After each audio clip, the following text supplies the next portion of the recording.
Jangan lupa like, komen, dan subscribe channel YouTube TVRI Bengkulu dan nyalakan lonceng notifikasinya.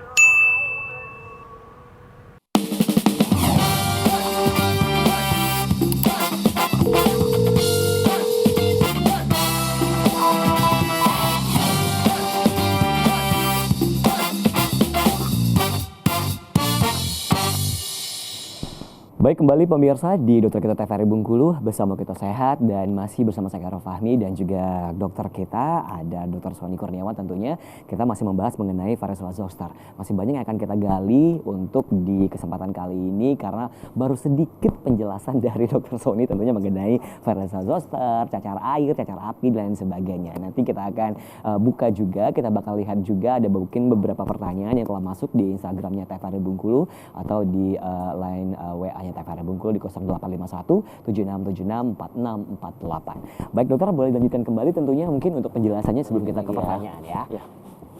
Oke, jadi ini ya seperti yang saya bilang tadi bahwasanya kalau misalnya pasien-pasien yang herpes zoster ya namanya sama-sama zoster, ini kejadiannya pasti terjadi sama orang dewasa. Karena kenapa? Dia adalah reaktivasi infeksi yang sebelumnya. Jadi sebelumnya memang sudah ada virus varicella zoster, kemudian dia mengendap di sumsum tulang kita. Jadi kalau yang kita sudah pernah cacar air, pasti ada itu. Tapi memang dia tidak akan menginfeksi, kecuali saat sistem imun kita memang lagi lemah-lemahnya. Makanya setelah kita terkena infeksi varicella zoster, tubuh kita lemah, dia akan menjadi penyakit herpes zoster. Tapi kalau di dunia internasional dikenal dengan penyakit shingles ya. Itu nama lainnya. Jadi terlalu banyak nama lain, jadi takutnya nanti masyarakatnya bingung ini kan. Jadi ini ya tadi umumnya menyerang pada orang yang dewasa. Nah ini tadi kita lanjut ke sini lagi. Jadi pada saat periode laten ya, periode laten ini adalah pada saat setelah varicella zoster menginfeksi untuk pertama kalinya, dia akan berdiam diri di daerah sumsum tulang tadi. Ketika dia menyerang orang dewasa, kalau misalnya hasil penelitiannya 15% orang pada lanjut usia, dia akan menyisakan penyakit yang namanya post-herpetic neuralgia. Jadi biasanya penyakit-penyakit ini dia bakal butuh anti nyeri yang berbeda. Nggak bisa tuh teman-teman pakai paracetamol, ibuprofen, nggak bakal ngefek. Karena kenapa? Dia bakal butuh obat yang keras. Bahkan ini biasanya ada di obat-obat pasien-pasien khusus kejiwaan untuk menghilangkan anti nyerinya, seperti itu. Karena komplikasinya bisa terjadi apa kalau dia herpes zoster? Yang paling ditakutkan adalah parase nervus cranialis.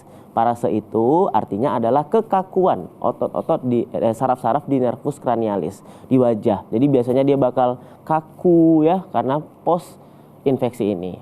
Ini makanya saya bilang meskipun dia infeksi virus ya, kan kalau virus itu biasanya tidak butuh antivirus terlalu berlebihan. Dia butuh pengobatan yang sesuai dengan gejala saja. Tetapi pada penyakit ini sedikit berbeda karena banyak komplikasi akut yang terjadi. Seperti itu.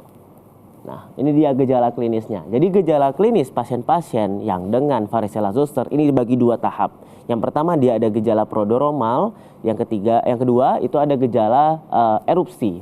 Gejala prodromal ini yang seperti apa? Biasanya dia akan timbul setelah 14 sampai 15 hari pos masa inkubasi. Jadi setelah virusnya masuk ke dalam tubuh kita 14 sampai 15 hari barulah timbul keluhannya. Keluhannya apa? Ya biasanya dia timbul ruam-ruam kulit ya, terus juga ada demam sedang sampai tinggi tapi jarang terlalu tinggi, biasanya seperti itu. Nah kadang orang tua bingung ini cacarkah atau campakkah gitu kan. Yang harus diperhatikan apa? Harus diperhatikan letak lesi pertamanya. Nah itu dulu. Yang pertama misalnya dok ini ada anak saya demam kemudian ada ruam-ruam merah. Ruam-ruam merah ini timbul pertama kali di badan, kemudian nyebar ke leher, ke muka. Otomatis penyebarannya dari sentral tubuh kita di badan ke pinggir atau perifer. Tuh. Tetapi jika dia timbul di wajah pertama kali, terus baru ke tengah ke daerah sentral tubuh kita, beda lagi namanya, itu sentripetal. Kalau tadi sentrifugal, itu yang harus dibedakan saja yang pertama kali. Karena kenapa? Orang suka bingung nih antara campak, cacar, ya. Roseola, banyak sekali penyakit-penyakit demam dengan ruam. Nah, varicella ini salah satunya. Dia ada ruam merah dan juga ada demam. Seperti itu. Makanya harus diperhatikan itu. Terus pembedanya apa lagi, Dok? Nah, yang pembedanya adalah ketika pasien dengan varicella zoster biasanya keluhannya spesifik gejala-gejala sistemik. Gejala sistemik itu apa? Badannya terasa lemas, dia demam, tidak nafsu makan, seperti itu. Itu gejala sistemik. Tidak ada gejala spesifik. Gejala spesifiknya apa? Kita lihat dari bentukan lesinya atau wujud kelainan kulit pasien-pasien dengan varicella zoster. Makanya kalau misalnya ibunya bilang katanya, dia nih dok demam, kemudian ada ruam merah, biasanya disertai juga dengan mata yang tampak merah, ada batuk, ada pilek, beda lagi. Biasanya kita akan lanjut ke tindakan pemeriksaan kelenjar getah bening. Nah seperti itu. Itu untuk membedakannya. Intinya kelompok varicella ini dia masuk ke kategori demam dengan ruam merah. Seperti itu. Ini tadi gejalanya ya, gejalanya spesifik, kita kan gejala-gejala sistemik. Kemudian setelah gejala klinis pada stase prodromal ini selesai, dia akan lanjut ke stadium erupsi. Stadium erupsi itu apa? Ruamnya muncul cepat ya dari bagian tubuh sentral ke pinggir. Ya, mulai dari sampai ke ekstremitas atau kita sebutnya dengan keadaan sentrifugal. Nah, itu. Jadi kalau dia kan kadang ada yang beda ya, ada yang bintil-bintil merah terus keras nggak ada isi apa-apa, ada bintil merah isi air, ada bintil merah isi kuning. Itu spesifik sebenarnya. Itulah yang menentukan kita buat mendiagnosa ke daerah varicella. Tuh. Nah ini dia stadium erupsi tadi ya. Mungkin kayak gini bentukannya ya, kayak jerawat di badan kalau orang dewasa kan. Makanya saya bilang tadi kalau orang dewasa itu pasti dia nggak bakal spesifik. Dia pasti ngiranya ini jerawat badan gitu. Tapi kalau anak kecil kita langsung tahu, apalagi dia disertai dengan demam. Nah gini, jadi perubahan lesinya itu sangat cepat sekali dalam waktu 8-12 jam setelah stadium prodromal itu terjadi. Bagaimana? Dia akan muncul makula kemerahan. Jadi makula itu bentuknya sebenarnya kayak lesi aja tapi merah. Dia nggak ada bagian lonjong, cuma merah aja, di sini-sini itu merah aja gitu. Nah kemudian baru dia menjadi papula. Papula itu bintil merah tapi dia keras, nggak ada isi. Kemudian jadi vesikel, itu bintil keras tapi isinya air.